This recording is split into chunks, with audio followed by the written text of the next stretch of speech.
YouTube. We have a Pat CC video. We are live on Twitch. Twitch is on screen. When comedians cause chaos on award shows. Ooh. Fuck. Ooh. Golly. Gonna watch this, man. Comedians notoriously hate. Bro, goddamn. Why is it delayed like this? Comedians There you go. notoriously hate award shows, and celebrities hate when comedians host them, because the comedians can't resist the opportunity to get on stage and belittle celebrities during their night of highest honor. But the fans love these spectacles because we get to sit back and watch the chaos. Relax. Be nice. You're global megastars with amazing talent, most of you. A few of you just married well. You know who you are. We all do. We all do. Today we are going to take a look at some of the funniest, most savage, and painfully awkward moments that have come from comedians at award shows. What the fuck's she doing? Seinfeld, who Get the exposed fuck these out the ceremonies stage. for what they truly are. Comedy legend Jerry Seinfeld bluntly explained his hatred for award shows while he accepted the Comedian Award presented by HBO in 2007. You don't give awards to comedians. First of all, comedians don't need awards. Awards are for people that are looking for work. We're not looking for work. Jerry opens with an interesting point. Comedians will not sell more tickets to their stand-up performances based on some pretentious award because being funny is subjective. However, in cinema, receiving an accolade will make producers and directors more interested in hiring an award-winning actor in future films for obvious creative and marketing reasons. You know, I don't know why we're so fascinated with actors in this culture. They haven't got a thought in their stupid bedhead hairdo mini brains. Why? We must got a honor point. This man. Why? He pretended to be Bob Johnson. Playing dress up and pretend is not genius, ladies and gentlemen. It's not genius. Roll the cameras, put on these clothes, stand there, ready, say what we told you to say. Fantastic. He did it. Give this man a huge golden trophy. He's a goddamn genius. As an actor himself, I'm sure Is he Jerry speaking is facts? just joking here. However, comedians are often writers, directors, producers, and performers of their own material. Ironically, it kind of makes them more deserving of these esteemed awards. And secondly, and even more important, is your whole career as a comedian is about making fun of pretentious, high-minded, self-congratulatory BS events like this one. The whole feeling in this room of reverence and honoring is the exact opposite of everything I have wanted my life to be about. Now, him clearly expressing disdain for these ceremonies might come as a surprise to you, but comedians before and after him have felt the exact same hatred. Like Don Rickles, who paved the way for comedians after him to unapologetically say what's on their mind. I am so excited to get this Cockamamie Award. While you may think it's disrespectful to just make fun of an award you're being honored for, it's hard to take it seriously when there are so many award shows that you can't even keep track of them. You have the Golden Globes, the Emmys, the Grammys, Directors Guild of America Awards, the BAFTA Awards, Screen Actors Guild Awards, that is a good Producers point. Guild of America Awards, That is a good point, Writers yeah. Guild of America Awards, the Oscars, MTV Video Music Awards, BET Awards, American Music Awards, and that's not even all of them. These people spend more time celebrating than they do creating. I get this wonderful TV Land Award, and whoever designed it is a moron. Now, I'm sure you all know the typical structure of these events. One person will be the host of the entire night, but different celebrities will take the stage to present each award. Usually, these celebs read their lines off teleprompters, and often they are reading bad jokes that someone else wrote with terrible delivery. We're here to present the VMA to the best group, and we love everything that has to do with groups. We have group therapy, group hugs, groupies. Very exciting for both of us because we're both nominated. Actually, James, I'm not nominated tonight. Oh, come on, Ann, don't be so modest. No, I'm not modest. I'm just not nominated. Alright, and then they drag it. Used to be. You get naked, you get nominated. Yeah, they just dragging it. What the Not fuck? anymore. Not anymore. which made Don's subtle jab about reading from the teleprompter that much funnier. Let's read these funny lines they wrote for us. Okay. Don then goes on to sarcastically laugh at the jokes. First, it's a thrill to be matched up at the Emmy Awards with Mr. Warmth himself, Don Rickles. The world hasn't seen a pairing like this since John McCain and Sarah Palin.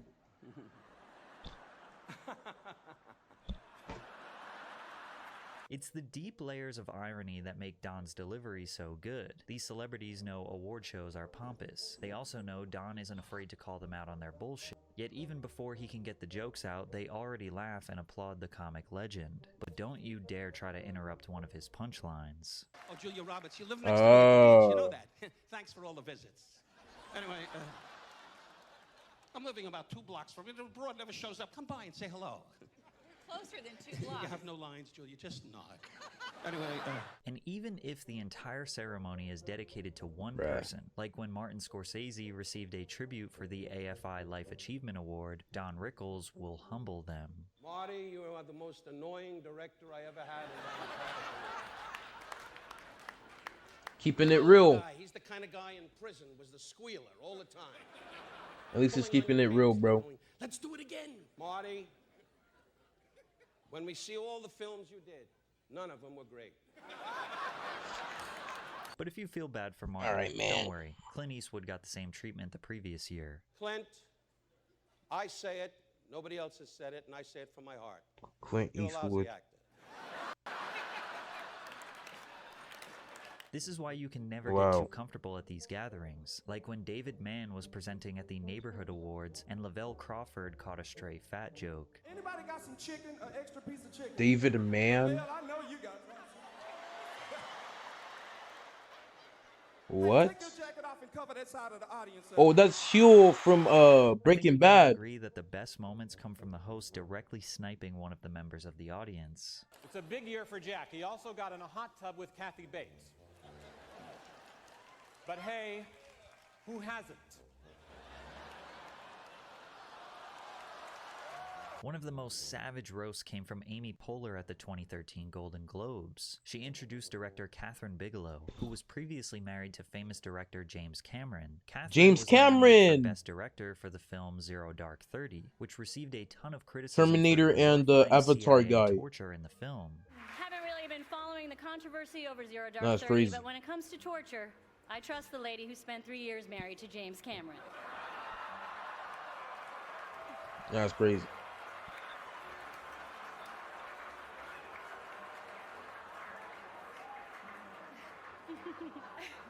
Amy has built herself a reputation for kind of being a roast master. Yes, Matt Damon is here for Behind the Candelabra. Where are you, Matt? Matt, on any other night in any other room, you would be a big deal, but tonight, and don't take this the wrong way, you're basically a garbage person. Oh, and It Tina is Fey is blatantly- damn good too. Gravity is nominated for Best Film. You just freaking blatantly roast them. Like, what the hell? It's the story of how George Clooney would rather float away into space and die than spend one more minute with a woman his own age. But sometimes making jokes about celebrities doesn't always go over well, like the time Sarah Silverman made fun of Britney Spears' children at the 2007 VMAs. But have you seen Britney's kids? Oh my God, they are the most adorable mistakes you will ever see. They are so cute. They're as cute as the hairless vagina they came out of. Yo. What? I'm serious, they're this cute, you guys. Bro, what? The audience didn't think this joke was very funny, but this was back in 2007 when the internet didn't have a full-force grip on everyone's lives, so nobody was True. tweeting their outrage against Sarah. That was not True. the case for Bill Burr, who made a bunch of jokes at the 2021 Grammys pre-show that caused uproar online. After a beautiful piano solo from Igor Levit, Bill was brought on stage Yo. and said this. You know what I realized, bro? Was I the only one who wanted to kill himself during that piano solo?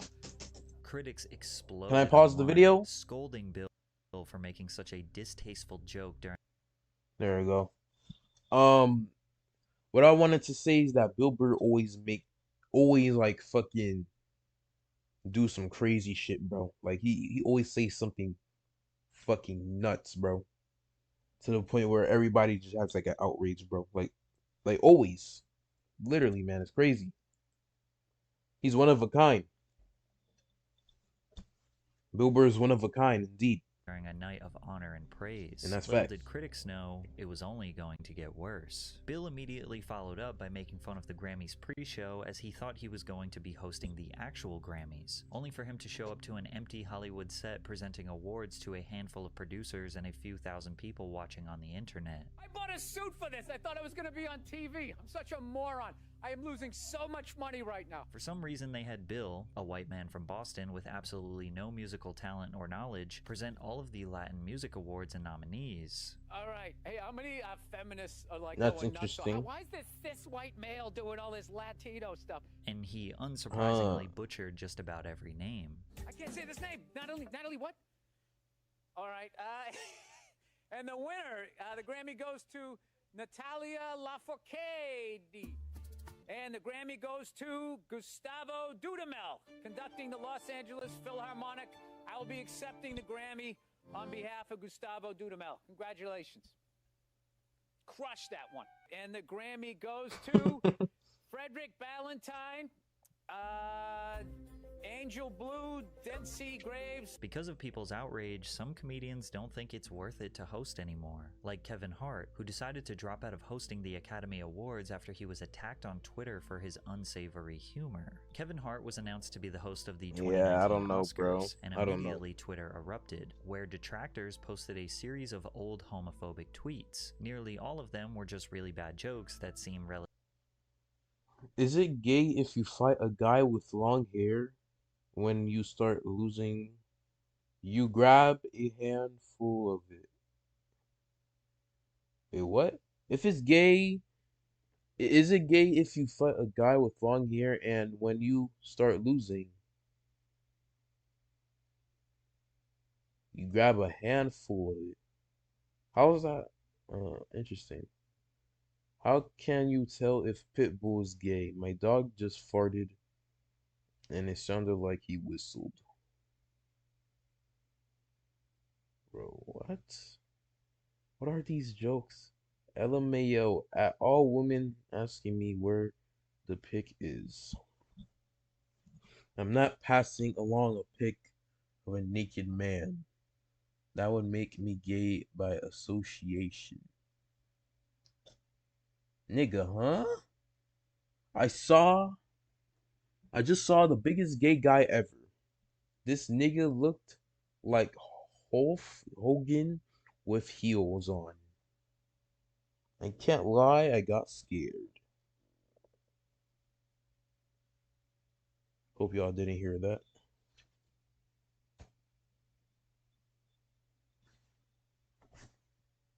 Relatively menial. However, Alright. one stood out more than most. Kevin Hart tweeted, "Yo, if my son comes home and tries to play with my daughter's dollhouse, I'm going to break it over his head and say in my voice, 'Stop, that's gay.'" Critics also resurfaced an old joke from his iconic 2010 comedy special, Seriously Funny. I'm gonna tell you guys one of my biggest fears. One of my biggest fears is my son growing Classic. up and being gay. Hey, stop! That's gay! Classic. Kevin had apologized for these previous words in 2012. In 2015, he also addressed using gay jokes in his film Get Hard. Did you think this is mildly mean-spirited or at the very least a little bit dated? I said to myself, this is funny. Okay. And at the end of the day, funny is funny, regardless of what area it's coming from. Within 48 hours of the host announcement, what? Kevin claims he was given an ultimatum. I was given an ultimatum. Kevin, apologize, or we're going to have to find another host.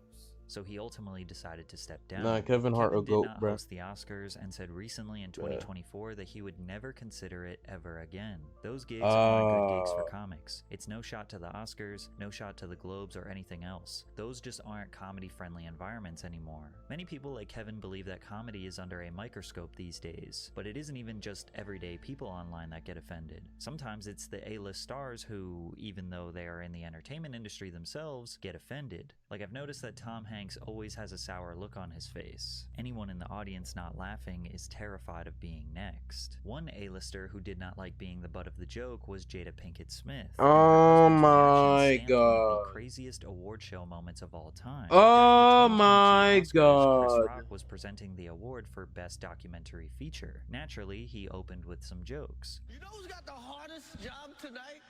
Bro. Javier Bardem and his wife are both nominated. Now, if she loses, he can't win. He is praying that Will Smith wins. Like, please. Everything was going great until he transitioned to a joke about Jada Pinkett. Now, Chris had a joke during the 2016 Oscars about Bro. Jada that the crowd loved. Jada's gonna boycott the Oscars. Jada boycotting the Oscars is like me boycotting Rihanna's panties. I wasn't invited. Ironically, this joke was way Yo! harsher than the one he was about to deliver. Chris made a joke about Jada, who has spoken openly about having alopecia, a hair loss condition. Chris compared Jada to Lieutenant Jordan O'Neill, the star of G.I. Jane, notorious for her short, buzz-cut hairstyle. Based on Jada's expression, she did not like the joke. Will, on the other hand, was laughing. It's unclear if he was trying to mask his anger by laughing, or if he genuinely thought the joke was funny. But then the camera cuts back Nah, to Chris, and he's we can see masking Will it. storming the stage until he ultimately smacks Chris in the face. He sits back in his seat and yells at Chris, "Keep my wife's name out of your mouth." The deafening silence what are in the these room sound effects? permeated when the audience realized this was not scripted, and Chris tried to make sense of what just happened. This encounter made comedians hate award shows even more because Will faced zero repercussions for his actions. He was not kicked out, he was not spoken to by the show organizers. In fact, he won his first Oscar for Best Actor later on in the evening. He gave a 5-minute seen speech it. rambling and crying about how God is calling him to love people and to protect people. He received a standing ovation with Hollywood actors crying in support of him. I The remember standing this. ovation made me realize how detached Hollywood is from Bro. reality. The slap incident is likely why we got the extremely safe and not edgy Jimmy Kimmel to host the awards for the next 2 years. And they were about as funny as you could imagine. Christopher is joined by his longtime collaborator, Killian Murphy, who is just wonderful. Killian is interesting. I've seen fact about this. His name, it's pronounced Killian when he does drama. When he does comedy, it's Cillian. Actually, I take that back. The reason why we'll never get a good comedian to host an award show again is not because of Will Smith. It's because of Ricky Gervais, who unleashed an onslaught of savage roasts and jokes towards the guests, sponsors, and even the networks who host these events. Ricky exposed Hollywood so badly at the 2020 Golden Globes that no organizer will dare set themselves up to get decimated like that again. Ricky Gervais is a British comedian who is known to push the boundaries with extremely edgy material. Politics, social issues, race, religion. There is absolutely nothing Ricky won't joke about. God People damn. thought that Kevin Hart's material pushed the boundaries. Ricky makes Kevin look like a comedian for children. So how he was able to host the Golden What Globes the 5 fuck? times is pretty insane. The first time he hosted was in 2010, and yes, he was still a savage back then. As soon as he stepped on stage, he started attacking Steve Carell. You probably know me as the creator of The Office. No, you don't, do you? You think Steve Carell did it all? Oh, he's brilliant, isn't he, Steve Carell? He's amazing as the bumbling office manager. Where does he Yo, what?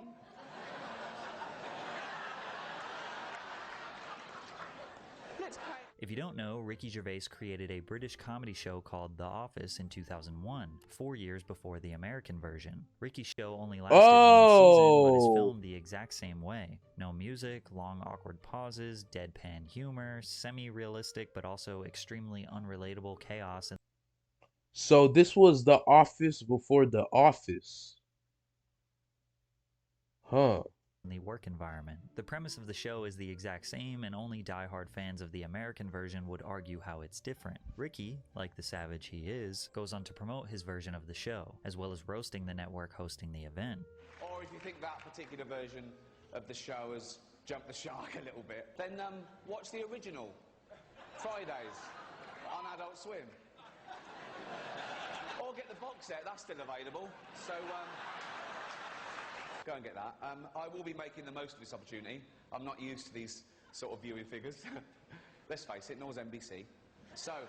He then goes on to belittle actors' value to the world. Notice how they almost clap for themselves. It is an honour to be here in a room full of what I consider to be the most important people on the planet. Actors. They're just better than ordinary people, aren't they? Okay, dude. Imagine a world without actors. Oh, God, it doesn't bear thinking about it. Imagine if they ever went on strike. Oh, what would we do? You couldn't replace them. You couldn't replace them with any other profession, lawyers or doctors. Can you imagine a real surgeon doing what Hugh Laurie does in-house? It would be pathetic. He'd be all over the place. We're going, oh, where do I stand? How's my American accent? What's my lines? You know? Hugh Laurie did not like that joke. Another celebrity not very fond of Ricky's jokes was Mel Gibson. Mel has struggled with alcoholism since he was 13 years old. He is also known in Hollywood to be pretty outwardly anti-Semitic. In 2006, he got arrested for a DUI and then proceeded to blame Jews for all the wars around the world before threatening the police officer. So Ricky had to take a jab. I feel like I heard of Gibson. I didn't mean, it's not my fault. There's a lot of powerful people here, so if I like said, a couple years before. I heard about him. Honestly, I like a drink as much as the next man. Unless like his name sounds familiar. It's Mel Gibson. Ricky's comments throughout the night felt distasteful to many around the world, but numbers don't lie, and he drove NBC's ratings through the roof. The 67th Annual Golden Globe Awards presents NBC with its biggest non-sports viewership in the slot in 6 years. The Golden Globe Awards gains 12% in adults 18 to 49 and 14% in total viewers versus last year's telecast. So he was invited back again the next year. Also not nominated, I Love You, Philip Morris, Jim Carrey and Ewan McGregor, two heterosexual actors pretending to be gay. So the complete opposite of some famous Scientologists then. What? Probably. Alright, man. My lawyers helped me with the wording of that joke. Ricky set the tone for the night that 2011 would be even crazier than 2010, immediately attacking the nominees, specifically The Tourist, which was a 2010 film led by Johnny Depp and Angelina Jolie that was nominated for Best Motion Picture. It was a big year for 3D movies, Toy Story, Despicable Me, Tron. Seems like everything this year was three-dimensional. I forgot about Tron. I feel bad about that joke. No, I'll tell you what. I'm jumping on the bandwagon because I haven't even seen The Tourist. Who has? But no. The Tourist was notoriously a terrible movie, and many wondered why it was nominated in the first place. Well, if you understand how Golden Globes are chosen, it might make a bit more sense. The Hollywood Foreign Press is a voting body of about 90 journalists that determine who gets nominated and wins the trophy. To get into the HFPA, you must write for a foreign publication but live in Los Angeles. It's no secret that members of the HFPA like to use their status to mingle with celebrities. It's like if I had a real vote on who wins a Grammy and I started hitting up rappers to have dinner with me. They might entertain it because theoretically I could help them win an award. So you will notice Ricky often says the Hollywood Foreign Press is corrupt. It must be good because it's nominated, so shut up, okay? And I'd like to quash this ridiculous rumor going around. The only reason The Tourist was nominated was so the Hollywood Foreign Press could hang out with Johnny Depp and Angelina Jolie. I'm not gonna lie, this guy. Rubbish. This guy's entertaining. They also accepted bribes. Ricky also he's entertaining, let's be honest. Mel Gibson. Our first presenter is beautiful, talented, and Jewish, apparently.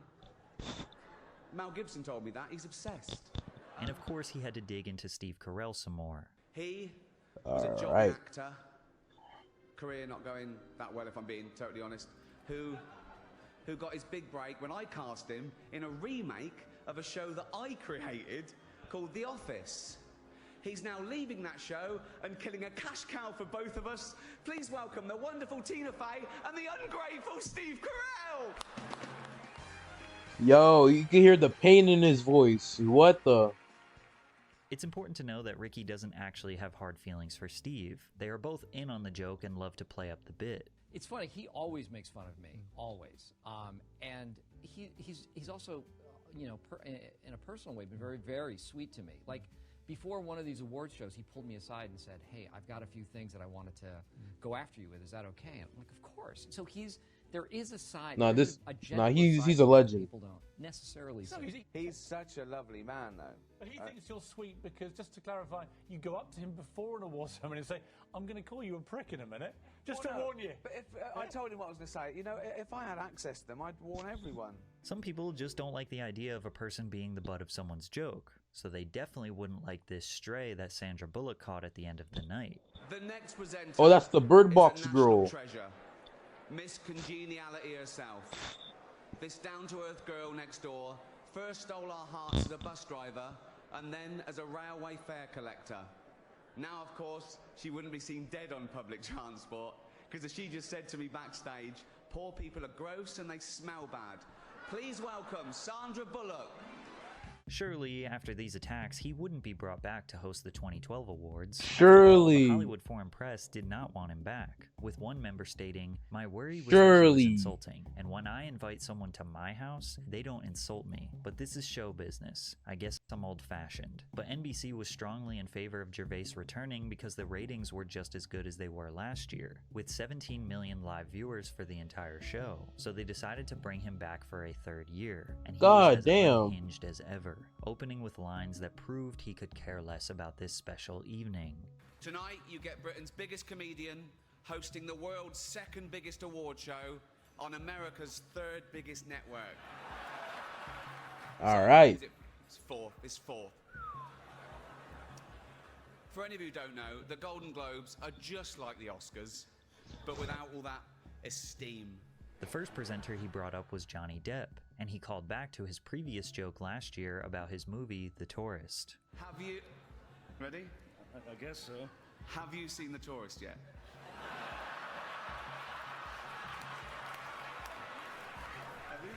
I mean, he must have got paid a bag though. Let's be honest. No.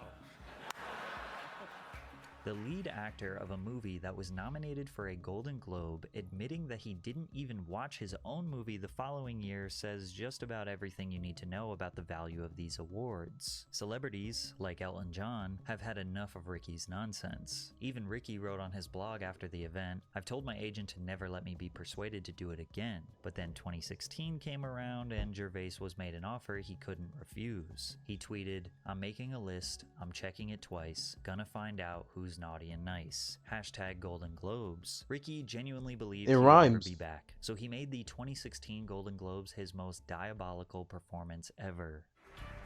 Shush. Shut up. You disgusting, pill-popping, sexual deviant scum.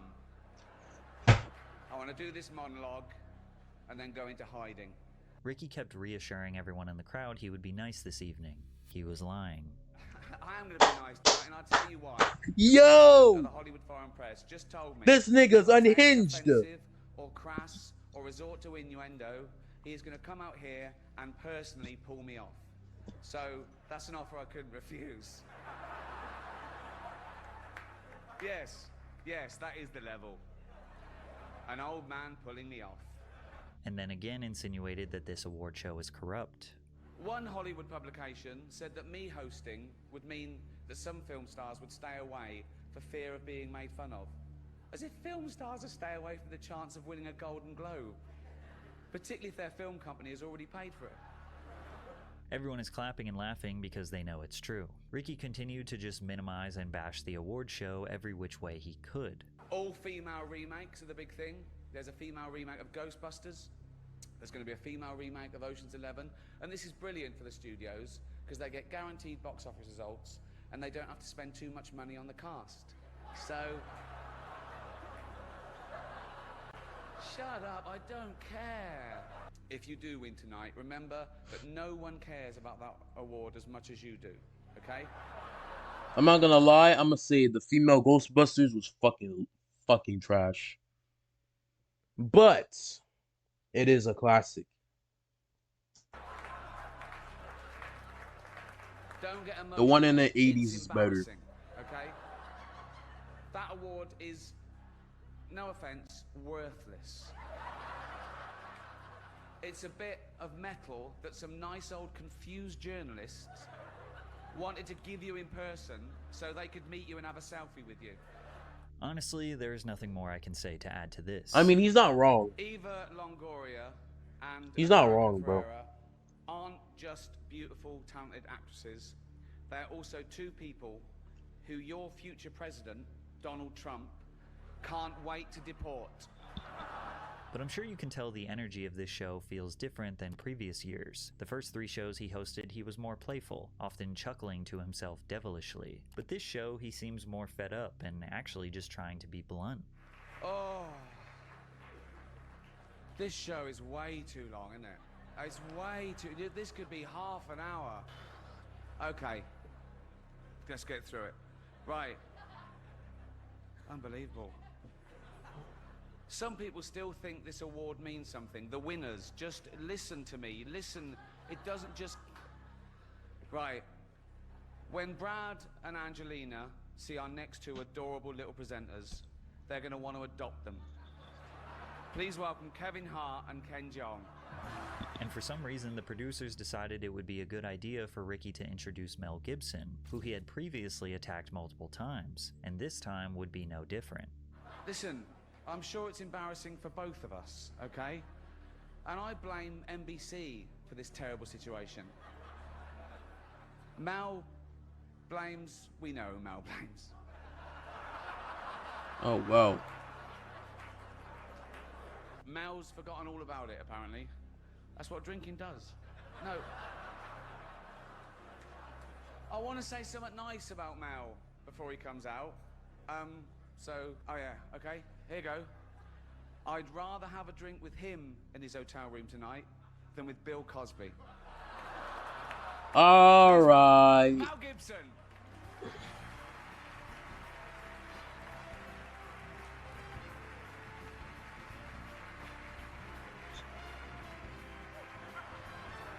This nigga. Celebrities are angry, the Hollywood foreign press is angry, Mel Gibson is angry, Ricky Gervais is never coming back. Until 2020, where they asked him to host for the 5th time. People were shocked. Ricky was shocked, and if we thought his 2016 show was direct and less playful, 2020 felt like he did not tell one joke, but rather just statements of how much he hates Hollywood. You'll be pleased to know this is the last time I'm hosting these awards, so... Wait! I don't care anymore. I'm joking. I never did. Wait, I've seen this one. I think I've seen like a little bit of this one. What? NBC clearly don't care either. 5th time. So, I mean, Kevin Hart was fired from the Oscars because of some offensive tweets.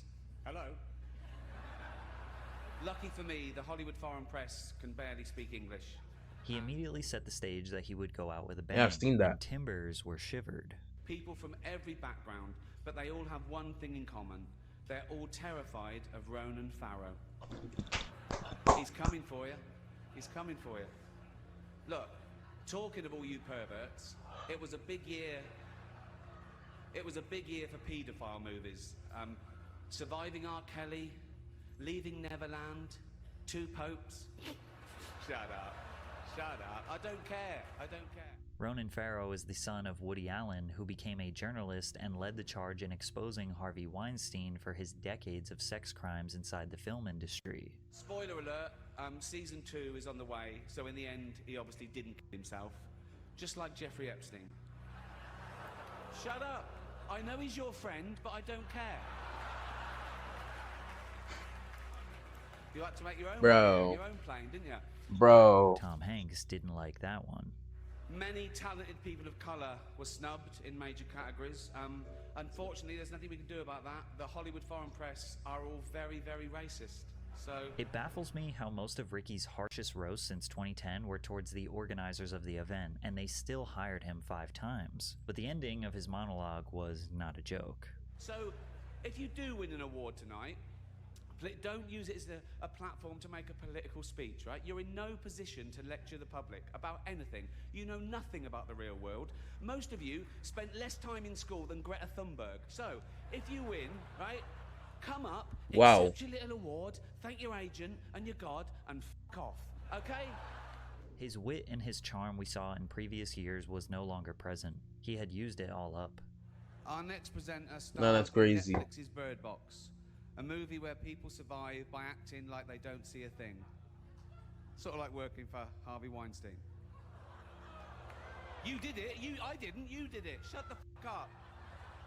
Fans absolutely loved Ricky's direct attacks on the privileged class. These harsh jokes are likely the most adversity they had to face all year. Oh, that's Arnold. Classically, journalists hated his performance. Rolling Stone Yo. said the host's shtick at the 2020 Golden Globes felt incredibly stale. Salon said why the Golden Globes and host Ricky Gervais felt particularly pointless. Variety said, but most of the time, his stand-up seemed lazy. Which is true.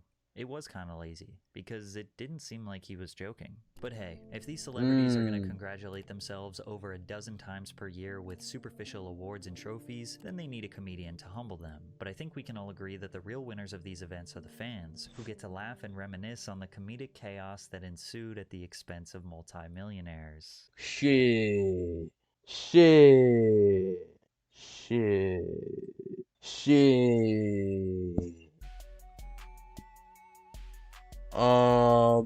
Yeah, YouTube, thank you guys so much for watching, and see y'all niggas next time. I will say this.